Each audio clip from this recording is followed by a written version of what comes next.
야권으로 넘어가 볼게요. 지난 한 주 내내 이준석 국민의힘 대표, 윤석열 전 검찰총장 무언가 좀 서로를 비토하는 분위기가 있는 게 아니냐 이런 얘기 있었는데 어제 저녁에 두 사람이 만나서 맥주잔을 맞부딪혔습니다. 치맥 회동을 가졌다. 언론이 이렇게 보도를 했지요.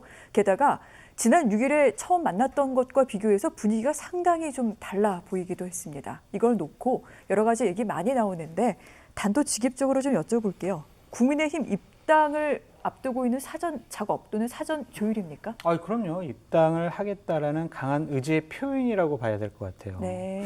지금 이준석 대표는 입당하세요. 입당 안 하면은 이래요, 저래요 하면서 여러 가지 압박을 가하는 모양새를 여태까지 취했잖아요. 그런 이준석 대표를 만나서 공개적으로 만나서 여러 가지 얘기를 하고 우리는 정권 교체를 통해서 뭐 한마음입니다 이러고 우리는 대동이고 소입니다 이런 식으로 얘기를 하잖아요. 이준석 대표가 어제 만나고 나서 이제 이런 말을 했어요. 이제 쪼지 않겠다. 불확실성이 이제 없어졌다. 이것은 제가 밝힐 수는 없지만 그 자리에서 알았다고 8월 달에 입당한다고 이런 식의 얘기를 했을 가능성이 가장 높고요. 윤석열 캠프 쪽의 분위기를 좀 들어보면 8월 15일 이전에 네. 입당하는 것을 좀 내부적으로 아주 신중하게 검토를 하고 있다는 거예요. 왜냐하면 8월 15일이 이 정권에서 박근혜 대통령을 사면할 수도 있다. 사면을 하고 난 다음에 본인들이 국민의힘에 입당하려고 그러면 정말 여러 가지 정치적인 논란을 정리를 해야 되는데 그것이 힘들 수도 있으니 그 전에 네. 입당하는 것이 시기상 적절한 것 같다라고 유력한 카드로 검토하고 있는 것 같습니다. 근데 뭐 생각과 판단은 항상 달라지기 때문에 어떻게 최종 결론 날지는 모르겠지만 입당하는 안개는 상당 부분 거쳤다. 8월 중에는 입당하는 것으로 보인다라고 전망해 봅니다. 최소한 그럼 경선 시작 전까지는 들어간다 이 말씀인 거죠? 그렇죠. 예를 들면 9월 네. 9일쯤이 아마 국민의힘 경선 열차가 출발할 거예요. 네. 그럼 대략 20일 전에 각 후보의 대리인들이 모여가지고 네. 경선 관련 룰을 협상을 하게 돼 있어요. 그렇다면 본인이 늦게 입당을 하게 되면 불리하죠. 룰 네. 협상에 본인의 목소리를 반영할 수가 없잖아요. 그렇다면 대략 8월 15일 전후를 통해서 입당하는 것이 제가 봐도 시기상은 적절한 것 같습니다. 그렇군요. 경선 룰 논의 시작 전에는 윤 전 총장 입당할 것이다 라고 그렇게 지금 말씀을 하셨는데 오늘 이준석 대표도요. 최고위 끝나고 난 뒤 기자들에게 뭐 과장해서 얘기할 생각은 없지만 윤 전 총장 입당이 확실하다. 내가 들었던 내용은 그렇다라고 얘기를 했습니다. 하지만 윤 후보 측, 예비 후보니까 윤석열 후보 측에서는 그런 말 한 적 없다라고 얘기를 했는데 왜 이렇게 입장차를 계속해서 다르게 나타내는 겁니까? 글쎄요, 지금 뭐 장성철 교수님께서 정보통이기도 하고 아니면 전략통이기도 하니까 그 당 내부 움직임을 듣고 와서 얘기를 하시는 거니까 맞을 거라고 생각하는데요. 네. 근데 좀 모양이 제가 볼 땐 조금 이상해요. 왜냐하면 만약에 8월 중순에 입당하려고 하는데 근데 뭐하러 캠프를 굳이 국민의힘 면회 당협위원장까지 다 불러 모아가지고 캠프를 구성합니까? 네. 그냥 보름만 있으면 그냥 입당하면 되는데 그게 뭔가 이상하잖아요. 근데 지금 이제 말씀하신 것처럼 8.15 특사 얘기를 하시는데 저는 그거는 보수 쪽이나 뭐 최근에 보수 언론이 일면에다가 그걸 기대를 섞어서 한 것인지 팩트인지는 잘 모르겠지만 특사 얘기를 언급을 했더라고요. 근데 저는 사실에 가깝지 않을 거라고 생각해요. 문 대통령이 그렇게까지 굳이 무리수를 지금도 해야 할 이유가 전혀 없거든요. 뭐 이재용 부회장의 경우에는 가석방이나 이런 요건을 갖추게 되면 법무부 차원에서 결정할 수는 있겠지만 사면까지 가는 것은 네. 너무 많이 나가는 거거든요. 그러면 아마 민주당 지지층 내에서부터 벌써 반발 여론이 나오기 시작할 거예요. 그리고 민주당 대권 후보들 사이에서 그걸 환영한다고 얘기할 수 있겠습니까?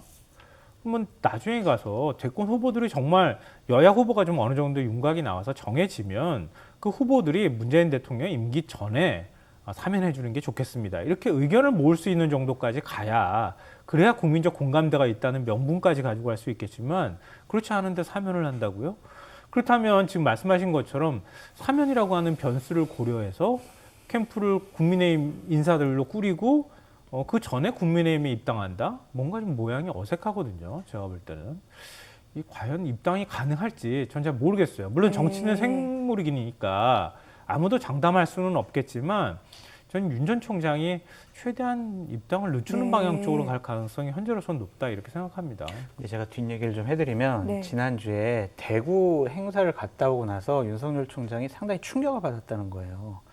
대구 행사에서 여러 가지 이제 실수했던 발언들, 행사 내용, 그리고 다녀와서 여러 가지 언론 보도, 그리고 상당히 많은 비판을 받고 지지율이 하락 추세로 가는 것, 네.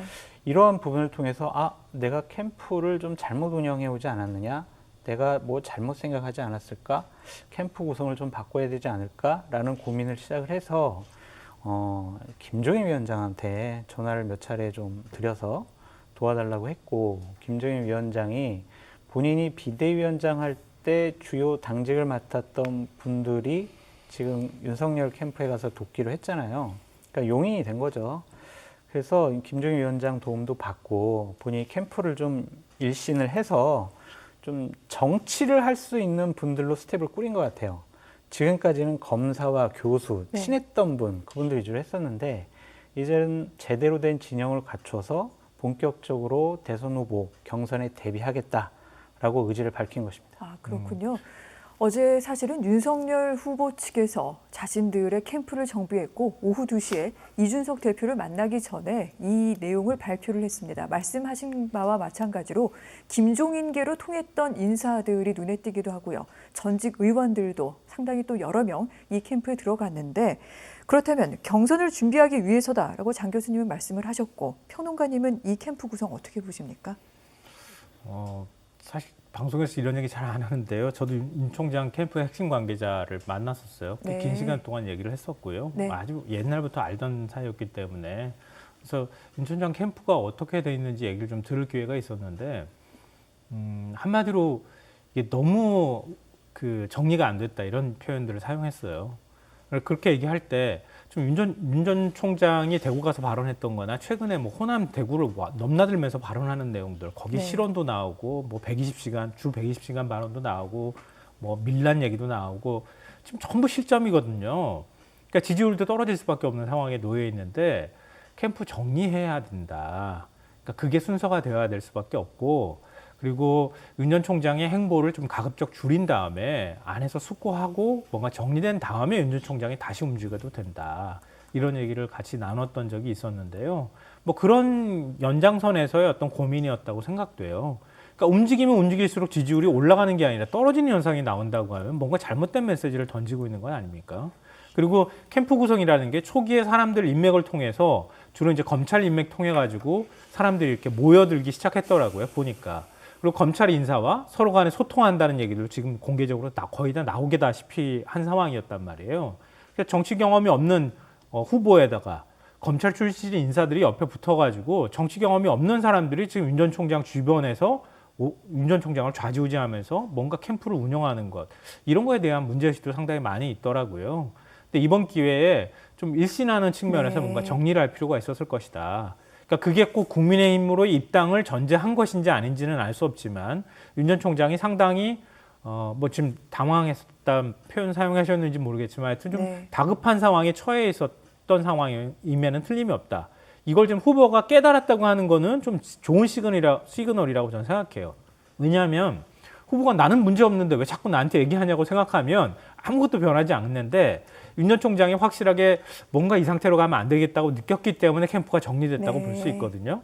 이건 어찌 보면 국민의힘이나 야권 입장에서 보면 그래도 윤 전 총장이 뭔가 좀 학습하고 변화하는구나라고 하는 시그널이 될 수 있기 때문에 그렇게 나쁜 현상이다라고 생각하지는 않아요. 네. 그러니까 다만 이제 앞으로 어떻게 보여줄 거냐, 이 숙제가 남아 있는데, 국민의힘 입당 문제부터 시작해서 윤 전 총장 입을 통해서 나오는 메시지가 계속 그동안에 나왔던 것처럼 그런 방식의 메시지만 나온다고 하면 중도 네. 확장성도 없어지고, 지금 최재형 전 감사원장의 지지율이 올라간다는 얘기 나오는 것처럼 계속 보수층이 끊임없이 대안을 찾는 작업들을 할 것이다 라고 생각합니다. 네. 이런 가운데 한 가지 궁금한 내용이 있습니다. 국민의힘에 아직 윤 전 총장이 입당한 것은 아닙니다. 그런 와중에 어제 캠프의 면면을 보면은 국민의힘 전 의원, 그리고 현재 국민의힘의 당협위원장 등들이 포진돼 있습니다. 당 내에서는 사실은 대권 주자, 경쟁자들 같은 경우에 굉장히 부글부글하는 분위기인데, 이 당 안에서 이 문제 어떻게 정리를 해야 됩니까? 나뉘어지는 것 같아요. 그러니까 아니 도대체 우리 당 후보를 도와야지 왜 밖에 있는 당 후보를 도와라고 네. 하는 측과 윤석열 총장 우리 야권 쪽 후보잖아. 그러니까 걔 지금 뭐 도와도 되지. 이런 쪽이 있는데 저는 원희룡 의원 말이 맞는 것 같아요. 그러니까 윤석열 총장 야권 후보고 우리가 파일을 크게 하는 그런 후보이기 때문에 돕는 것은 그렇게 큰 문제가 없다라고 보여지고 이준석 대표가 윤석열 캠프 합류 인사에 뭐 양심의 가책을 느껴라 이렇게 얘기한 거는요. 방송 평론가를 대상으로 한 거지 여기 참여한 전직 의원을 대상으로 한 건 아니고 제가 이제 분석을 해 보니까 지금 참여한 팀장급 이상 어제 발표된 팀장급 이상의 여러 뭐 분들을 분석을 해 보니까 이명박계가 70%가 넘어요. 네. 그러니까 이학재 의원도 뭐 들어가 있지만 이분도 나중에 바른정당 참여하셨고 김경진 의원 같은 경우에는 뭐 이제 다른 당에 있다가 오신 건데 실무팀장까지만 봐도 MB 이명박 정권 때 네. 청와대에 있던 분들이 거의 대다수더라고요. 그래서 이걸 보면서 이게 참 박근혜 정권에 계셨던 분들이 심정적으로 현재 윤석열 총장을 돕는 것에 대한 어느 정도의 거부감이 있구나라는 생각도 들고 윤석열 총장의 정치권의 좌우 날개는 권성동, 정진석 이 두 분이거든요. 네. 이 두 분도 친박 인사들이 아니잖아요. 그래서 제가 봤을 때는 이제 입당을 하고 나서 경선을 치를 때 친박 인사들의 어느 정도의 좀 반감 그런 것들을 어떻게 해결할 것이냐. 그것이 중요한 포인트라고 보여집니다. 대구에서 그 발언했다가 공격받은 건 아닙니까? 그렇죠. 그분들의 네. 마음을 사기 위해서 그런 얘기를 하셨는데 그건 윤석열답지 않은 얘기예요. 이준석 대표처럼 정면 돌파해야죠. 본인이 그런 얘기 한다고 예전에 네. 뭐 박근혜 전 대통령 수사한 거 그게 뭐 기억 속으로 망각 속으로 사라집니까? 이 부분은 정정당당하게 대처하시라라고 말씀드려요. 정면 돌파해야 된다.